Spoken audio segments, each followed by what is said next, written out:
I'm David Matthews with RevTech Ventures with this week's Retail Roundup. This is from today's Wall Street Journal. It's actually above the fold, if you can see it. Amazon set to lay off thousands of employees. When I think about this, I think of the economy the last 3 years has been like this giant rubber band when it comes to retail and tech.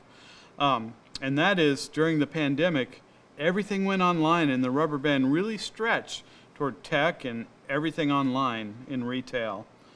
And then we came out of the pandemic and the rubber band reset back, and all of a sudden we've gone from inventory shortage to inventory glut. We've gone from not enough employees to too many employees at places like Amazon. So it is the great swing back of the rubber band that we're seeing. Next story, also from the Wall Street Journal, fashion giants pledge more recycled fibers. So this fits in the ESG, or Environment Social Governance category. We've reported recently about re-commerce as a growing trend, evidenced by companies like our portfolio company, Recurate, that are all about re-commerce. But this is about low carbon footprint in your garments.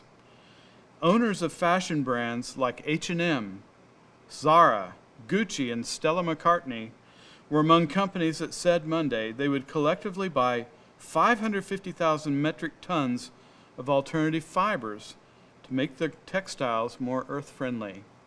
Finally, and this was perhaps the most interesting story to me this week, also from the Wall Street Journal, so 3 for 3 Wall Street Journal. Giants of the retail industry push back. We've all heard about the Inflation Reduction Act recently passed in Congress. We heard, I don't know if it's true, I haven't read it, but heard that it didn't have much to do with reducing inflation.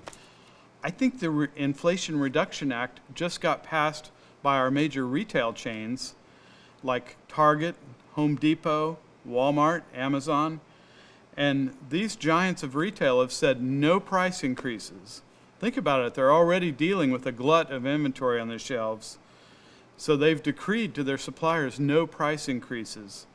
So I would say look back the value chain, the supply chain, and suppliers are probably going to see their margins put under pressure this fall, even into next year.